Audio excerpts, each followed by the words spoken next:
येरवडा मनोरुग्णालय की छळछावणी? मनोरुग्णांना जुंपलं सफाईला. मनोरुग्णालयात सर्वत्र घाणीचं साम्राज्य. ही दृश्य आहेत पुण्यातल्या येरवडा प्रादेशिक मनोरुग्णालयातली, जिथं महाराष्ट्रभरातून मनोरुग्ण मानसिक आजारातून सावरण्यासाठी येतात. तेच मनोरुग्णालय आता झालंय छळछावणी. ही दृश्य पाहिलीत की तुमची खात्री पटेल, कारण जे मनोरुग्ण इथं आजारावर उपचार घेण्यासाठी आलेत त्यांनाच साफसफाईला जुंपलंय. त्यांच्याकडून स्वच्छतागृह साफ करून घेतली जात आहे. कुठे महिला उपोषणं तर कुठे कपडे धुतलेल्या गाड्या ओढण्याचं काम मनोरुग्णांकडून करून घेतलं जातं. राज्यभरातील मनोरुग्ण उपचार घेण्यासाठी पुण्यातील येरवडा प्रादेशिक मनोरुग्णालयामध्ये दाखल होत असतात. 15 वॉर्डमध्ये 920 मनोरुग्ण जे आहेत ते उपचार घेत आहेत.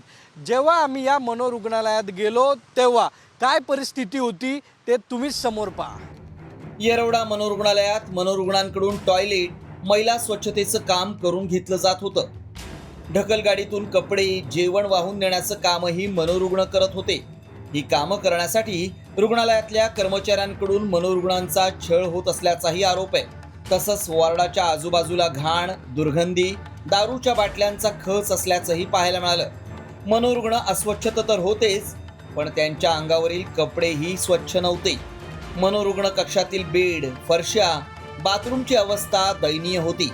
मनोरुग्णालयात नवीन रुग्णांना वेळेवर दाखल करून घेतलं जात नसल्याच्याही तक्रारी आहेत. टॉयलेट असेल, साफसफाई असेल, स्वयंपाक असेल किंवा जेवण इकडनं तिकडं नेणं असेल, सर्व कामं मनोरुग्णांकडनं केली जातात. तर मग प्रश्न पडतो, मग हे लाखो रुपये खर्च उधळपट्टी कोणावर आणि कशासाठी केली जाते आणि कर्मचारी नेमणूक कशासाठी केली जाते. दुसरीकडे या प्रकरणी सखोल माहिती मिळवण्यासाठी साम टीव्हीनं मनोरुग्णालयाच्या अधीक्षकांना गाठलं. त्यावेळी ठेकेदारांच्या कर्मचाऱ्यांनीच हा प्रकार केल्याचं स्पष्टीकरण अधीक्षकांनी दिलंय. आमच्या कर्मचाऱ्यांकडून असे स्वच्छता मनोरुग्णाकडून करून घेतले जात नाही. त्यांची योग्य काळजी घेतली जाते.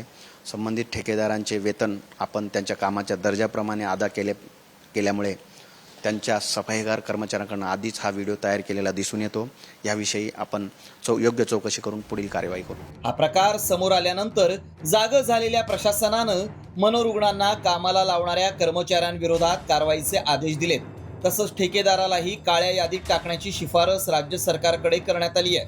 मात्र मनोरुग्णांची अशी परवड होत असताना प्रशासकीय यंत्रणा कुठे झोपली होती? घटनेची माहिती माध्यमांसमोर आल्यानंतर कारवाईचा बडगा उगारून हात झटकण्याचा प्रयत्न करणारी यंत्रणा स्वतः मनोरुग्ण झाली आहे का, याचा विचार होणं गरजेचं आहे. सागर आव्हाड, साम टीव्ही न्यूज, पुणे.